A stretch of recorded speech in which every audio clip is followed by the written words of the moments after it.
नमस्कार। ये कुछ ज्यादा यार है। आज के कार्यक्रम के उपस्थित भारतीय भाषा केंद्र के हमारे सहयोगी डॉक्टर गौरी प्रसाद जी चले गए, doctor Jeena Bade, doctor Ganga Saheb Meena, doctor Devendra Chaudhary, doctor Rajesh Paswan, doctor Kanya Kumari जी और डॉक्टर हरदीप सिंह वो भी चले गए हैं। और भारतीय भाषा केंद्र के छात्र और इस शानदार कह सकता हूँ कार्यक्रम के जो आयोजन किया है हमारे मेरे पीएचडी के 100 छात्र उपस्थित महानुभावों, तो सबसे पहले तो आपका आभार तो क्या कुछ ज़्यादा हो जाएगा, आपका धन्यवाद ज्ञापित करना ठीक लगेगा, क्योंकि आपने इस यादगार कार्यक्रम का आयोजन किया और यहाँ से जाते समय आपने मेरी स्मृति को जो ये उपहार दिया है वह सुखद क्षणों की तरह जीवन भर मेरे मन में बसा रहेगा। फिर मैं सोच रहा था कि आज मैं आपसे क्या कहूँ, सब बातें तो मैं कक्षा में गोष्ठियों में घूमते फिरते खाते पीते बताता ही रहता हूँ, छिपाता तो कुछ है ही नहीं, तो आज नया क्यों कहूँ, क्या कहूँ, और अगर कुछ मैं नया नहीं कहूँगा तो मैं कहूँ ही क्यों, तो ये असमंजस है। यदि आप लोगों ने नोट किया हो, और जरूर ही नोट किया होगा, कि छात्रों से जो मेरा रिश्ता है वो बिल्कुल अलग तरह का, और ये जो रिश्ता है ये मेरे जेएनयू के जो संकाय के मित्र हैं उनको कई बार थोड़ा पकड़ता चुभता। ऐसा कैसा रिश्ता हो सकता है, ऐसा रिश्ता क्यों है, आज मैं उसी पर बात करना चाहता हूँ। क्यों मेरा विद्यार्थियों से ऐसा रिश्ता है, जैसा रिश्ता नहीं होना चाहिए। देखिए, एक तो क्या है कि मैं यहाँ जेएनयू में नौकरी करने तो आया नहीं था, मैं तो सेवानिवृत्त होकर आया था, तो मेरे ऊपर इस विश्वविद्यालय के बड़प्पन का कोई आतंक नहीं था। विश्वविद्यालय ने मेरे साथ गड़बड़ियाँ ही की थी, तो जबरदस्ती आ गया। तो एक चीज इस संदर्भ में आपको कहना चाहता हूँ कि आप जीवन में जो पाते हो वही आप देते हो, तो आपको क्या मिला। तो मुझे लगता है कि मुझे बचपन से ही अपने अध्यापकों का बहुत प्यार मिला और बहुत प्रोत्साहन मिला, और मैंने याद करता हूं कि मेरी जो 6ठी कक्षा में एक राम रतन मिर्जा करके एक अध्यापक थे, हिंदी पढ़ाते थे, वो बहुत मारते थे, इधर उसे मारते थे, इधर सूझ जाता था, लेकिन वो बहुत उन्होंने मुझे कहा कि लड़का बड़ा होशियार है वैसा है, तो 10 रुपये महीने की एक छात्रवृत्ति 4 लड़कों को मिली दूसरे स्कूल में, तो वो उन्होंने मुझे दिलाई और बड़ा अप्रिशिएट किया। मैं जब पढ़ लिख करके जब थोड़ा उम्र दराज हो गया तो भी मुझे उस आदमी का और डंडे के साथ में जो प्रेम था वो याद है, और उनका जो एनकरेजमेंट था मेरे लिए, मुझे लगा कि वो बहुत कीमती है। तो कच्चे उम्र में जो आपका एप्रिसिएशन होता है वो एप्रिसिएशन आपके व्यक्तित्व में बड़े बड़े गुल खिला देता है। और इसी तरह से एक हनुमान प्रसाद प्रजापति थे, उन्होंने कहा कि उनके कारण ही मैंने 10वीं की परीक्षा दी, नहीं तो 8 पढ़ करके छोड़ चुका, हो गया पढ़ाई। उन्होंने प्रेम से पढ़ा है। बाद में मैंने उनको अपनी जो दादू दयाल वाली जो किताब है वो मैंने इन दोनों अध्यापकों को समर्पित की। बाद में जब और बड़ा हुआ कॉलेज में गया तो एक हमारे हायर सेकेंडरी के हेडमास्टर थे, उनके पास में गया, साहब मेरे को नौकरी करनी है, तो फॉर्म लेकर के गया, विदेश सेवा में कोई क्लर्क की नौकरी थी, तो उन्होंने मेरी देखा फॉर्म, अच्छा ये बदलो, ये क्यों बदलो, छोड़ दो, ये नहीं भरना तुम्हारा, मैं नहीं कर रहा तुम्हारा, पढ़ो तुम, होशियार लड़के हो, काम करो। अब वो फॉर्म भर सकते थे, मैं चला जाता, मैं नौकरी लग जाती। अब तो कुछ सेक्शन ऑफिसर टाइप कुछ बड़ा सा होता है, व्हाटएवर जो भी कुछ मेरी जिंदगी होती, ये नहीं होती। तो मुझे लगा कि एक एप्रिसिएशन से किसी बच्चे का जितना विकास होता है उतना डांटने फटकारने से नहीं। और फिर जीवन भर मैं कहता ही रहता हूँ कि मुझे बहुत लाड प्यार मिला।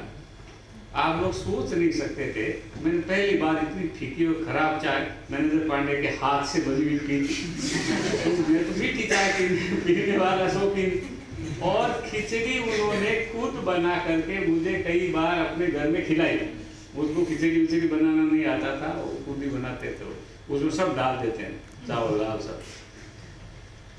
तो ये मेरे को ये था कि जब वो मेरे को प्यार कर सकते हैं, मैं तो गांव का एकदम उज्जट, और तो मैं क्यों नहीं कर सकता?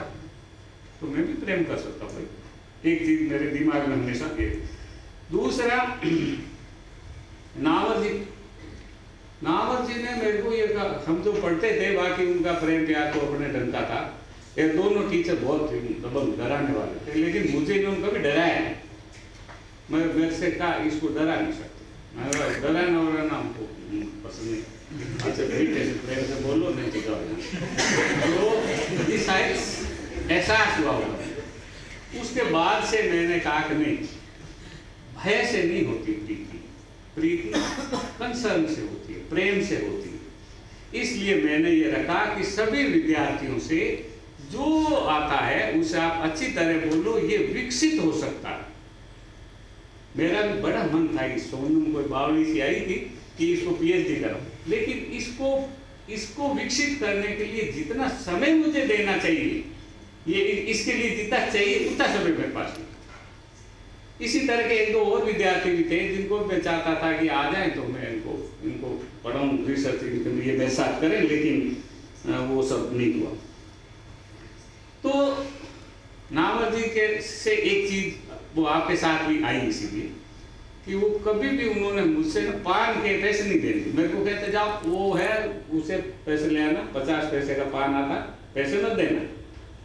या बस में बैठते थे, 30 पैसा उसका बस का टिकट नीचे से लगता था, तो नावर जी पास हमेशा वो 30 पैसे खुले होते थे, वो अपना टिकट लेते थे, तो हमको नहीं लेने देते। तो विद्यार्थियों से एक भी रुपया खर्च नहीं करवाना, बड़ी मुश्किल से कहाँ से कैसे कमाते हैं। तो मैं इसका ध्यान रखता कि भाई तुम चाय लेने के लिए जा रहे हो, मदन को बोल दो कि मुझे यहाँ चाय ले जा रहे हैं, पी लो खा लो, कोई चिंता की बात नहीं है, मेरे पास है पैसे। तो ये मैंने पाया तो मैंने दिया, और जितना प्रेम मैंने पाया अपने अध्यापकों, उतना प्रेम शायद मैं कर नहीं पाया, मैंने बहुत पाया। और इसलिए मेरी जो लाइफ है बहुत, क्या कहना चाहिए, बहुत मैं संतुष्ट मेरी जिंदगी है, और मैं खुश हूँ, ऐसा नहीं, आराम से रहा। और जब मैं यहाँ आया दो बातें होती हैं। एक तो ये कि यहाँ पे जब जेएनयू में आया तो भाई मेरे को ये था भाई बड़ी यूनिवर्सिटी में बहुत बड़े प्रोफेसर विद्वान लोग रहते हैं यहाँ पे, तो मुझे किसके साथ उठना बैठना चाहिए 24 घंटे। तो मैंने कहा बड़े तो ऐसे होते हैं भाई, अपने घर रहो तुम, हमको नहीं। हमारे जो विद्यार्थी हैं वो मेरे लिए बहुत कीमती, इसलिए मैंने कहा जो कितना ही बावड़ा हो, गेला हो, नादान हो, वो सब आ जाओ मेरे सामने, बेवकूफियाँ कर दो, क्योंकि मैंने अपने टीचर्स के साथ बहुत बेवकूफियाँ, और उन्होंने इग्नोर कर दिया, अच्छा कोई बात नहीं, कर दिया होगा। अंदर से चरित्र ठीक है तो गलतियाँ भी क्षमा हो जाती थी, तो मैं कभी ध्यान नहीं देता।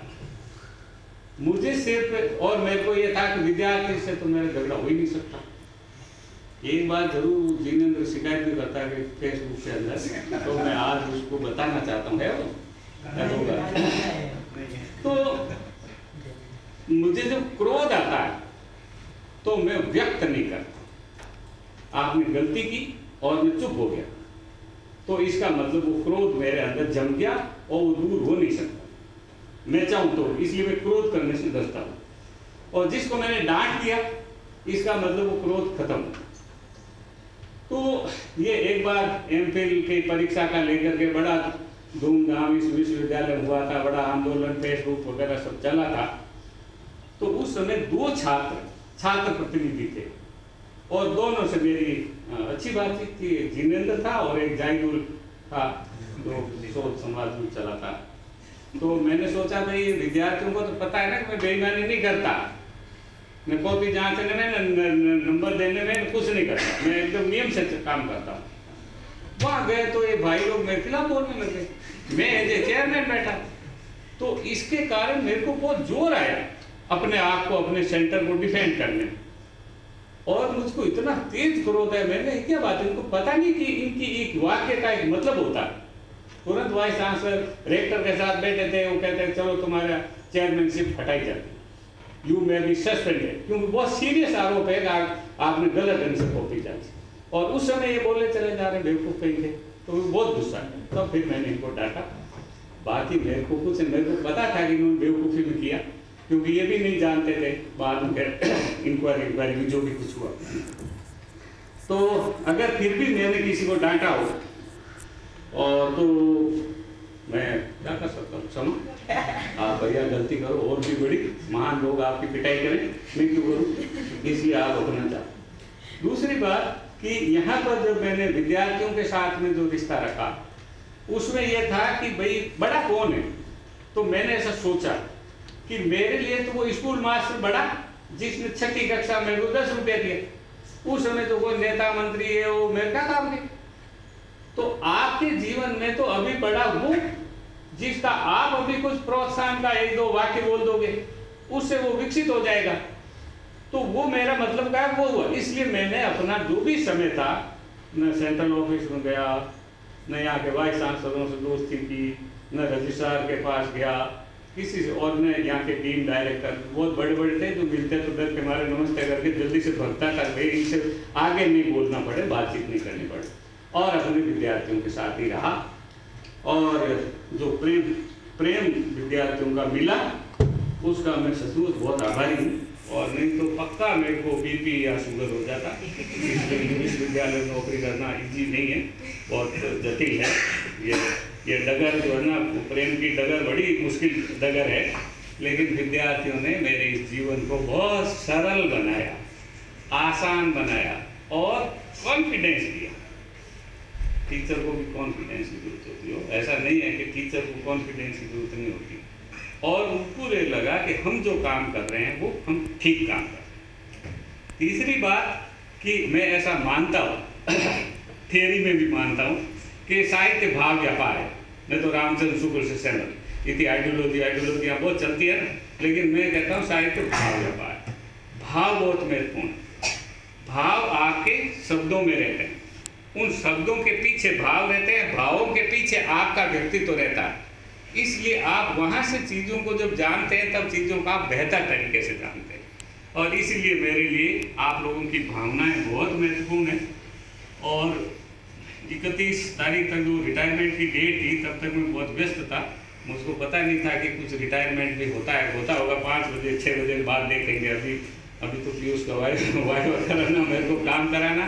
और 2 साल तक या 2 या 3 साल तक जो मैंने ईपीजी में काम किया था, तो मुझे समय का पता तब लगता था जब नाखून बढ़ जाते थे या बाल बढ़ जाते थे, तब पता चलता था कि इतना टाइम हो गया। बाकी मुझे कुछ टाइम का कुछ नहीं पता, क्योंकि ये ईपीजी मेरे दूर देश के गांव के उन बच्चों के लिए काम आएगा जो कभी कॉलेज में ठीक से एमए नहीं कर पा रहे, समझ नहीं कर पा रहे थे। मेरे जैसा ही कोई नादान कहीं बैठा होगा, कोई भोपाल में, कोई बड़ौदा में, कोई कहीं पर भी, क्योंकि ये नेशनली आपको जो है ना फ्री तरीके से मिलने वाला था। तो एक तरह का धार्मिक तरीके का ये चीज़ रहती थी। एक बात और मुझे कहनी है कि उसको कि जो आइडियोलॉजी है ना, वो बड़ी खतरनाक सी चीज़ है, और उसके साथ में आप कैसे प्ले करते हो उसका ठीक से समझने की भी ज़रूरत है। इसलिए बार बार मैं इसको टोकता, ये तुम क्या कर रहे हो, गड़बड़ कर रहे हो, ये तुम्हारा स्टैंड ठीक नहीं हुआ। जिसका मतलब बिल्कुल नहीं है कि तुम गलत हो तुम कुएं पढ़ो, मेरे को क्या करना। मैं किसी को अगर आप विकसित हो सकते हो तो मैं कहता हूँ, और नहीं तो मुझे कुछ नहीं है। आप अपना जानो, आप अपना काम करो। इसलिए मेरे पास अलग अलग विचारधारा के विद्यार्थी आए, और मैंने किसी भी विद्यार्थी के ऊपर अपने विचार नहीं थोपे। जो तुलसीदास के भगत आए, मैंने उनको कहा तुलसीदास का काम करो, बाबा एकदम बुढ़ा बहुत जरूरी है, नहीं हो सकता तुम्हारा आगे देश का विकास। और जो तुलसीदास का विरोध कर रहे थे, मैंने कहा तुम पढ़ो, बाबा को पढ़े बिना शत्रु को अगर आप नहीं जानते तो आप उससे कैसे लड़ोगे। यदि तुलसीदास शत्रु है, जो कि है वैसे, तो उसको आप जानो भैया, उसको आप पढ़ो। और इसीलिए विभिन्न, मेरे पास आरएसएस के विद्यार्थी भी आते हैं, मेरे पीएचडी आयशा के भी है, एसएफआई के भी है, सब कांग्रेस के भी है, सभी पार्टियों के विद्यार्थी मेरे पास आते हैं, और मैं उनकी रुचि में कभी कोई डिस्टर्ब नहीं करता। और मैंने कभी नहीं बताया कि मेरी क्या आइडियोलॉजी कौन सी बताई थी।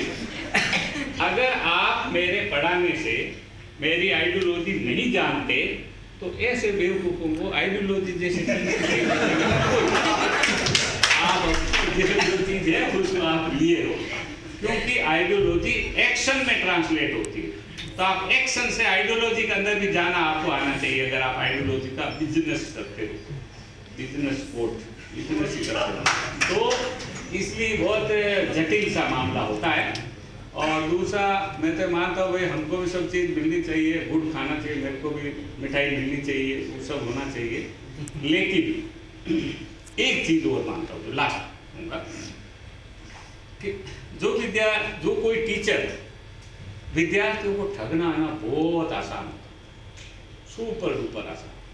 और अगर आप टीचर बहुत अच्छे हैं तो एकदम आसान होता है। क्या होता है कि विद्यार्थी तो खुल जाता है एकदम, पूरा व्यक्ति, चाहे वो लड़का हो चाहे लड़की, पूरा व्यक्ति तो खुल जाता है।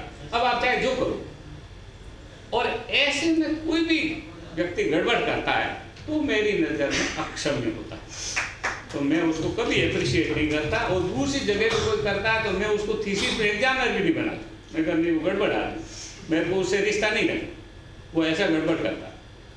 क्योंकि ये जो है ना, बड़ा ही पवित्र किस्म का प्रेम होता है, जो प्रेम आप अपने, जो विश्वास आप देते हो एक शिक्षक को, जो हम अपने पेरेंट्स को देते हैं। बच्चे को नहलाते हैं, धुलाते हैं, उसके कपड़े उतार देते हैं, सब काम करते हैं, तो बच्चे नादान थोड़ी कहते हैं कि क्यों आपने मेरे को क्यों हाथ लगाया, तो कोई कुछ नहीं कहता, थप्पड़ मार लेते हैं, सब कंफर्टेबल रहते हो। तो स्टूडेंट्स भी आपके साथ कंफर्टेबल रहते हैं।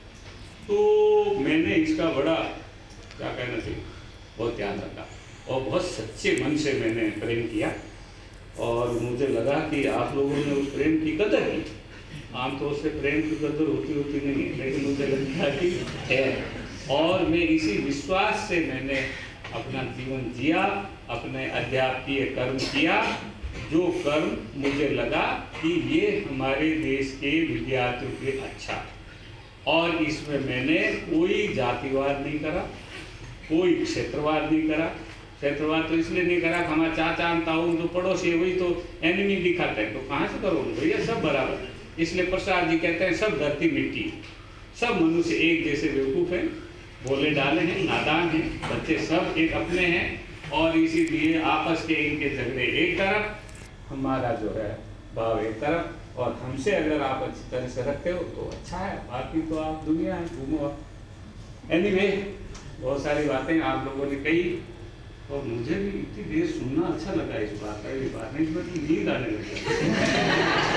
शायद ये है कि आप लोग बड़े, जो भी आ रहा होता था नादानी से ही सही पर अपनी ईमानदारी से बोल रहा था, और ये चीज़ बहुत कम्युनिकेट होती। इसलिए जब प्रोग्राम बन रहा था तो मैंने कहा महापुरुषों को सुन लेंगे, फिर कभी सुनते ही रहते हैं, आप लोग भी तो बोलो ज़्यादा।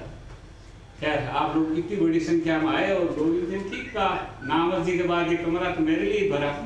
तो आप सबका बहुत बहुत आभार। आप सबका